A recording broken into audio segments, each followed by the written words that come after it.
ကဲဒီနေရာတော့အလုံးသိပြီးတဲ့အတိုင်းပဲကန်တော်ကြီးပေါ့နော်ကျွန်တော်ဒီတရားကိုဒီအစနဲ့ဟိုဘက်အဆုံးထိရှောက်မှာပေါ့နော်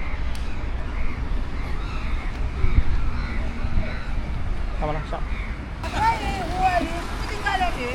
ဒီပတ်နာတွေကိုဒီကိုသလားမမီးတာဟမ်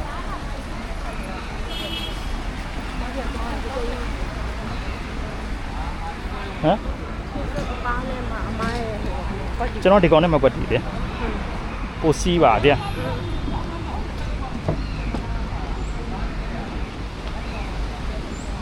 ရကျွန်တော်ရှိရတဲ့ပြေးသေး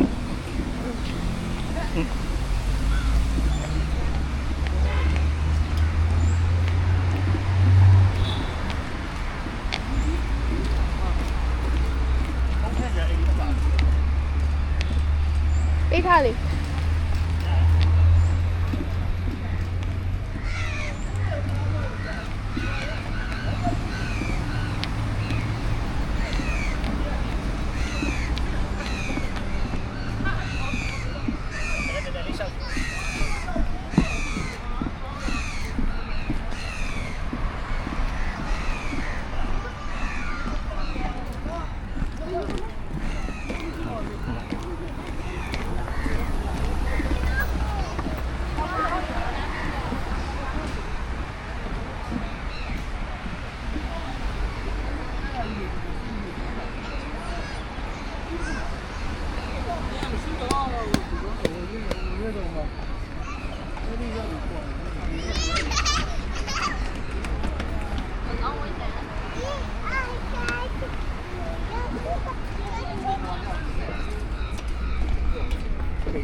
ไปđâu chả bu là ra được rồi là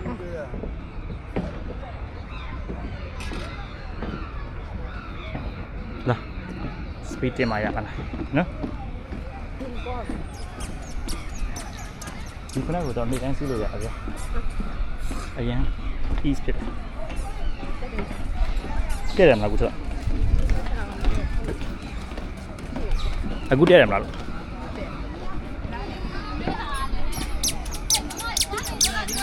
ာင်းမယ်လားလာအဖုန်းနဲ့လာ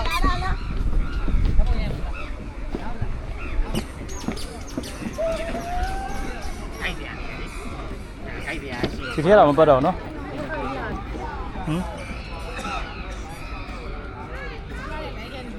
ဒီဘက်ဆက်မလား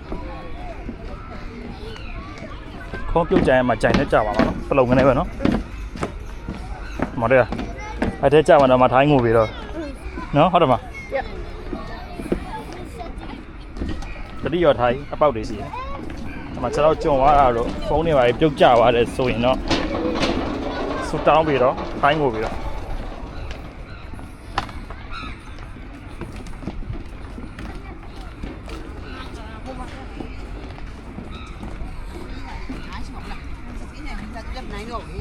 ဒီနေရာမှာမပြေးရတော့ကောင်းတယ်တရားနော်တရားအဲ့ကောင်တွေဒုက္ခပေးနိုင်တယ်တရားအဲ့အပေါက်တွေကမောမတော့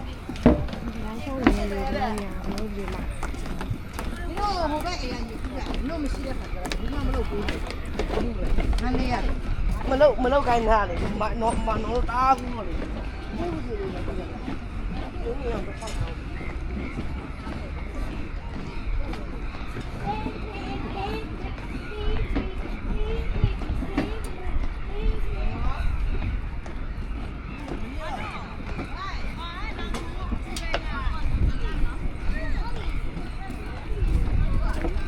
တာမီတက်ပုံတပုံတော့ရိုက်มาရမှာတရားဒီနားလေးမှာနော်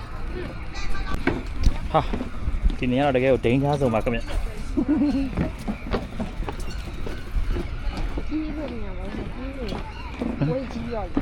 အဲ့မှာကိုပြေးတဲ့အချိန်ကျမှဒါကြီးကကြွန်ကြပါတော့ပြေးသေးပြအချိန်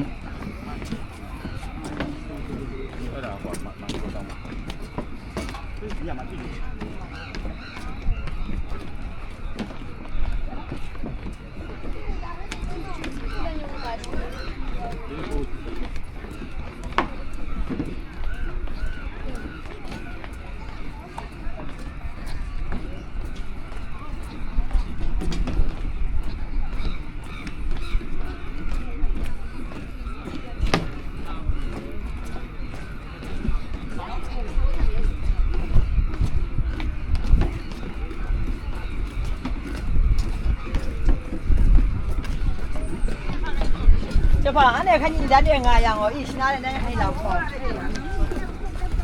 哎，给我俺养嘛，我làm không làm cái vậy, có thể用vậy. tôi lấy số tiền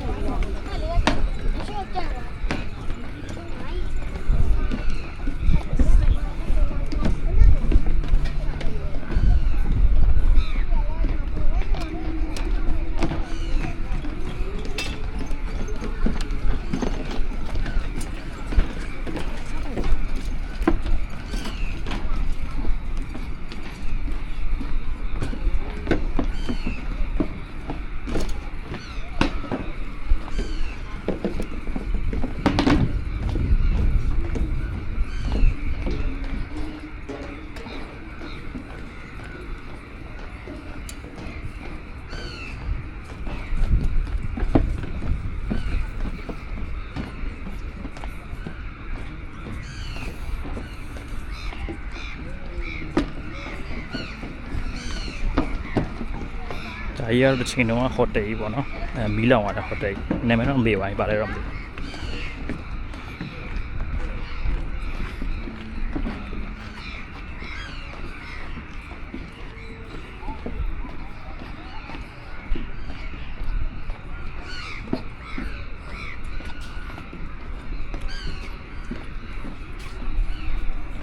没有那个小人。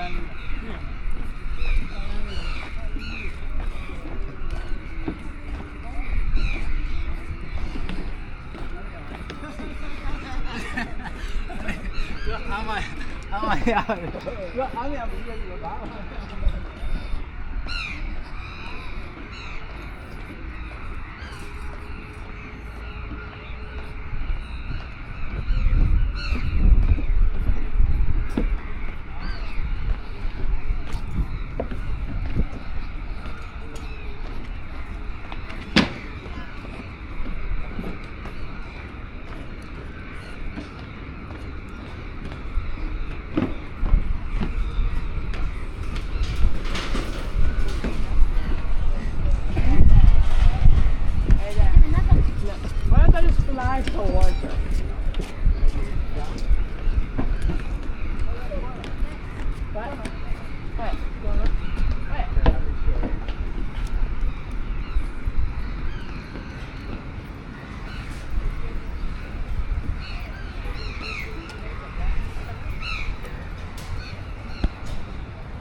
အရင်ကမီးလောင်သွားတဲ့ဟိုတယ်မှာဒါရဟုတ်တယ်မလား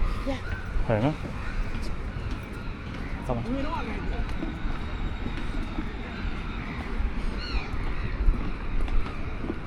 အဲ့လို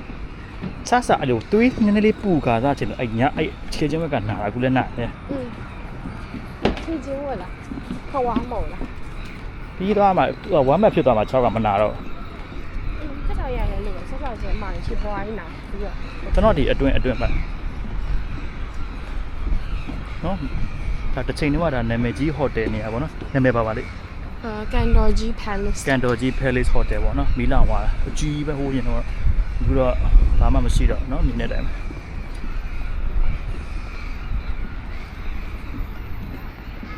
โอเคကျွန်တော်တို့ရှောက်မှာဟိုးထိပ်တိသွားမယ်နော်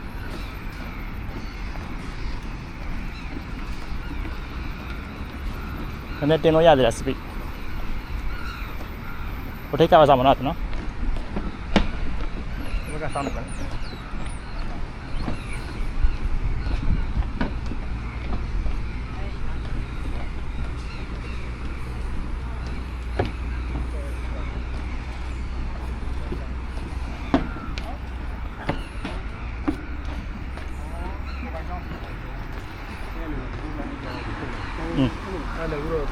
ညာလေးကတော့တန်နေ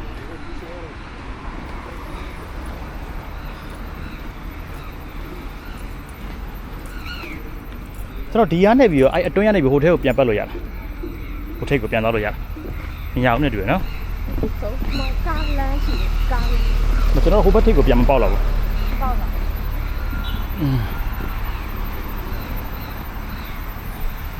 ပေါက်လားမသိဘူးအမြဲအစိုးရပိတ်သွားတယ်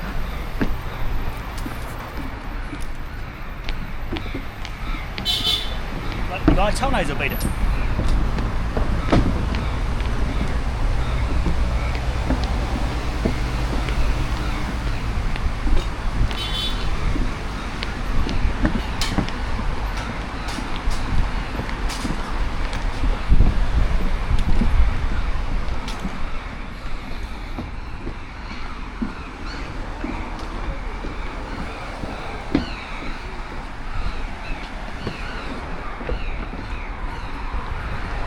ရှိတော့ရှိသားကွာနော်နော်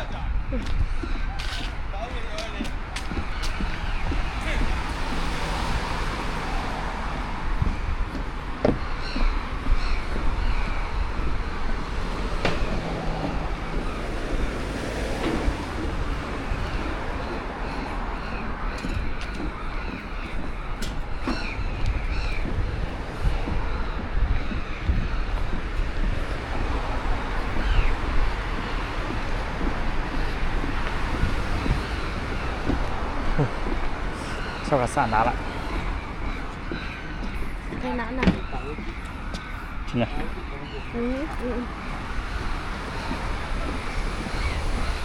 ဲ့ဒါခဏအကျော်မချော့ရကြအောင်ပါဟုတ်တယ် အနေခံသွားကြမှာ ဘာပတ် ဘာမှမပတ်ချင်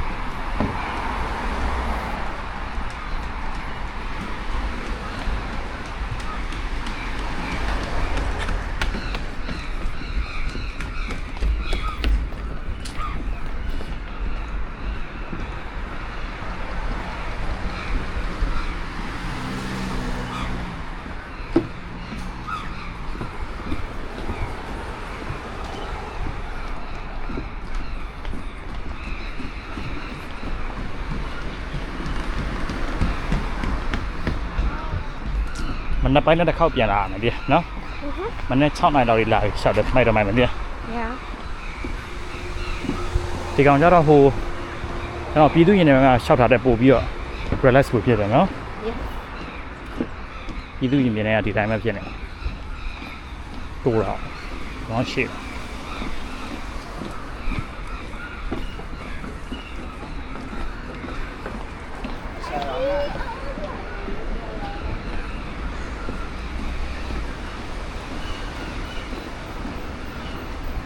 ဒီဖ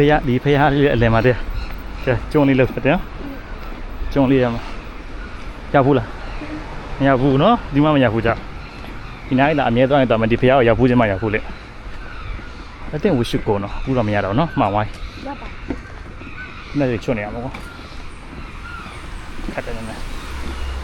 တော့ပေါင်းတို့နေအဲ့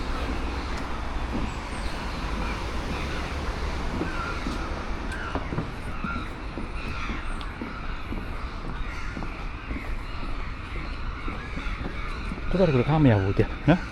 တောက်ကြည့်လို့မရဘူး သွားလေရပါလေတမ်းလား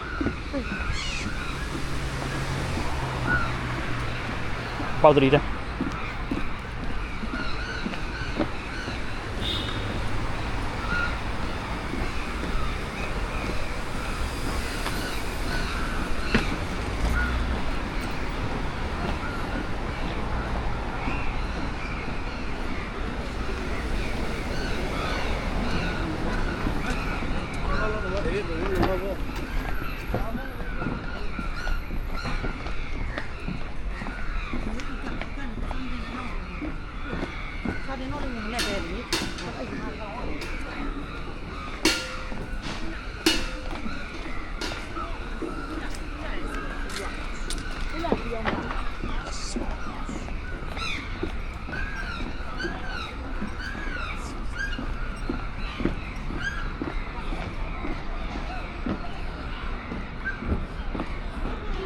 အဲ့ရွေးကျင်သွားမလား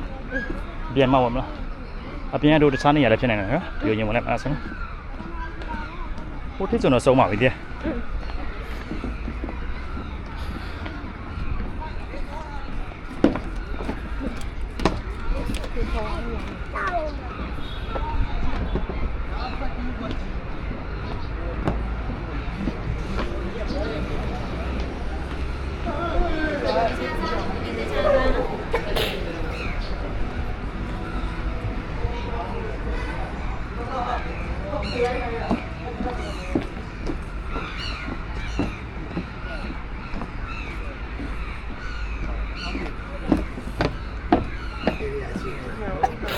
Rồi đà về đi.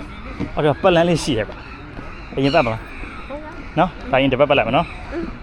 ပြီးရင်ဖျားပတ်တော့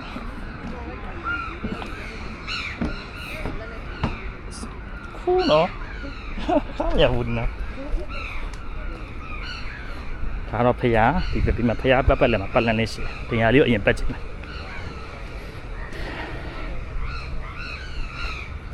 မစိုးမှာဘလော့လဲရိုက်ပြီးသားဟိုဝေးလဲကြပြီးသားဖြစ်တော့ဗျာရန်ကုန်မြို့သားပတ်ပြီးရှောက်မှာဆိုလို့ရှိရင်နော်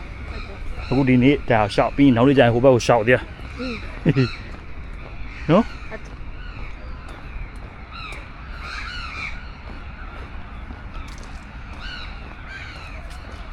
ရေရတော့မစုံတော့ quality ကတန့်လာတယ်နော် ဘယ်ရေတော့ ဒီရေ ဒီရေလား အရင်တော့အမှန်ရများတော့ အရင်တော့ကြံဆိုလို့ရှိရင်ဒီရေနဲ့ပဲကစားကြတယ် ကောင်းတော့ ဟေးဒီမှာဒီရှိမှမန်တက်တွေကဟိုးရင်တော့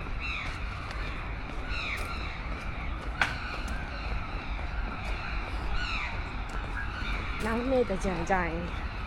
မန်တက် သွားတော့ဘာလို့ဘယ်တော့နော် လို့ရကောင်းတယ်ဖက်နဲ့မစီရတယ် သွားတော့လေနော် ဟုတ် လာ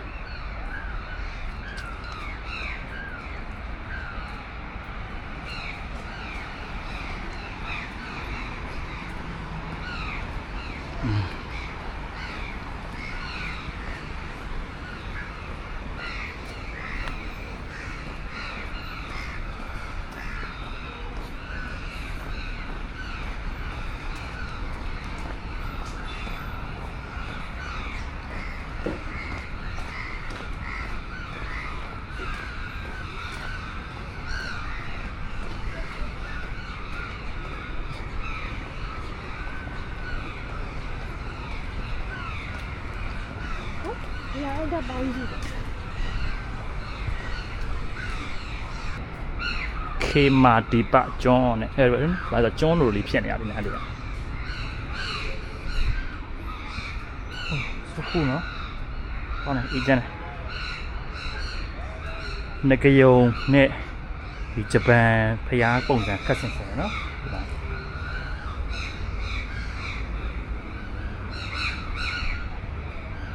တရိတ်ဆန်များမစွန့်ပြရရတယ်မကြည့်အောင်နော်လူတွေကလည်းလူတွေပဲနော်ဒုက္ခပေးရသေးရ ဒါမညောင်ပင်လည်းရှိတယ်ဒါကတော့ဗာလဲတော့မသိဘူး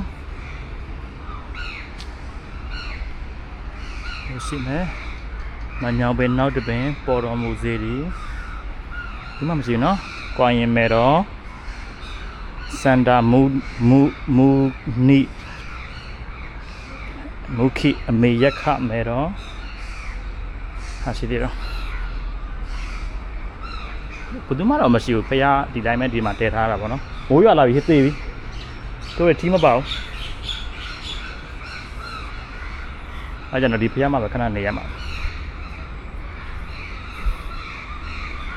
ဒီမှာဂျိုနန်တောင်းနေပေါ့နော်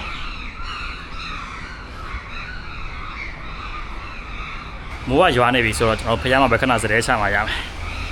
မကြည့်ရွာပြီတားပြီ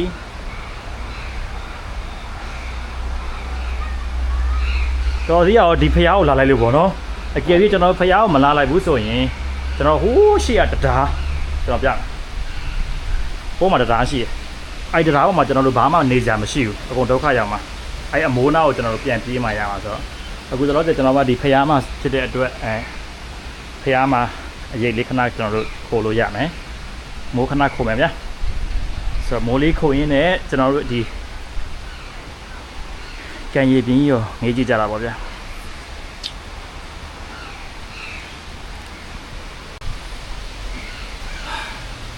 မိုးကတော့ဒီတိုင်းဆိုရင်တော့တိတ်ဖို့တော့မမြင်ဘူးကျွန်တော်တော့ကြားရတာတော့မသိမိုးတန်း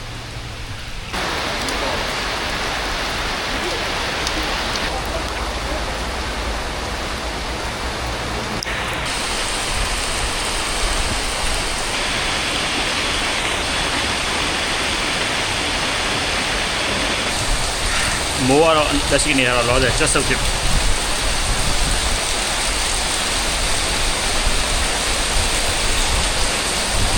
မိုးလေးကတော့ဆဲသွားပြီဖွားဖွားလေးပဲကြာတော့ပဲပေါ့နော်ဒါပေမဲ့ကျွန်တော်စောင့်လို့မရဘူး6 နာရီဆိုလို့ရှိရင်ဒီဟာအကုန်လုံးကပိတ်တာပေါ့နော်ကျွန်တော်ဟိုဘက်ထိတ်ထီသွားအောင်မှာဆိုတော့မိုးနည်းနည်းရွာလည်းမတက်နိုင်သွားအောင်ပါပဲ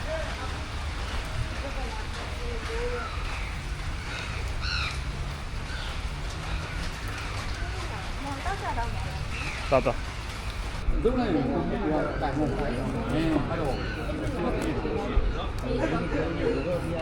ကျွန်တော်ရဲ့ finish line ကတော့ဟိုထိတ်မှာပေါ့နော်သွားမလားအဲ့ထိလာတော့အမေရှောက်မှာရ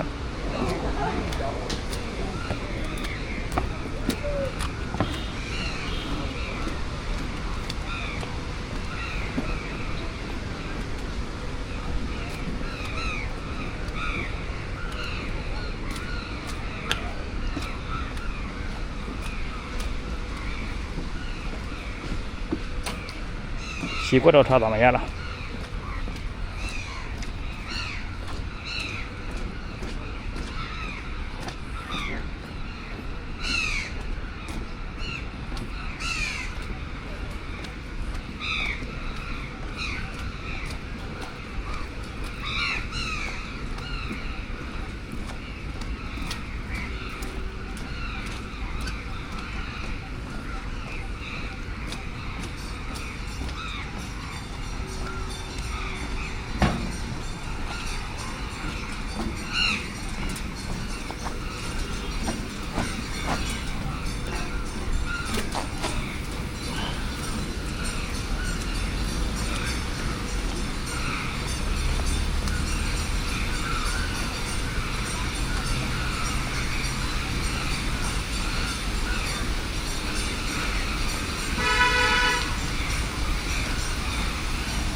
တော့ကန်တာယာပလာဇာဖြစ်ပါတယ်ဟိုဘက်က Winter Grand Hotel ဟုတ်တယ်နော်အဲ့ဒါပါကျွန်တော်ကတော့ဟိုထိပ်မှာကိတ်ဆုံးပါမယ်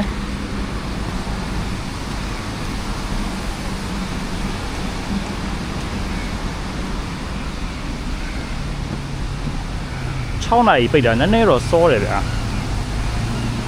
9နာရီလောက်ဆိုတော့ပို့ပြီးတော့ပဲပြန်မှာမယ်နော်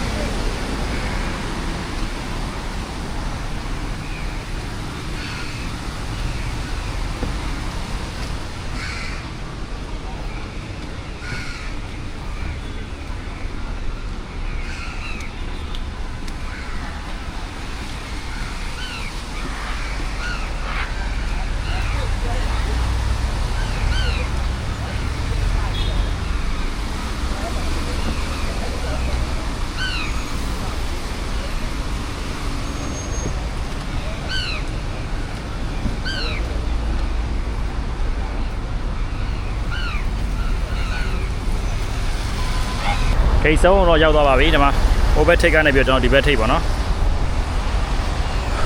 ကဲပြီးပါပြီဆိုတော့အလုံးပေါင်းတနာရီနီးပါးတော့ကြာတာပေါ့နော်ဒါပေမဲ့အလဲမှာမိုးရွာတော့ကျွန်တော်တို့စောင့်နေပါနေဆိုတော့တော်တော်လေးကောင်းတယ်ခြေလန်းကကျွန်တော်1000ဝန်းကျင်နီးပါးတော့ရပါတယ်ဆိုတော့ကျွန်တော်မနေ့ကရှောက်ထားတာ2000-3000လောက်ကိုဖယ်လိုက်မယ်ဆိုခြေလန်း9000လောက်ရတာပေါ့ကောင်းတယ်ကျမ်းမာရေးလည်းကောင်းတယ်လမ်းရှောက်ပြီးသားဖြစ်ဒီ vlog လည်းရပြီးသားဖြစ်သွားတာပေါ့โอเคအဲ့တော့နောက်ထပ်ဗီဒီယိုမှာပြန်တွေ့မယ်တခြားကျွန်တော်တို့သွားစီခြင်းတဲ့နေရာလေးရှိလို့ရှင်လည်းပြောခဲ့ပြီကျွန်တော်သွားရိုက်ပေးပါမယ်နော် bye bye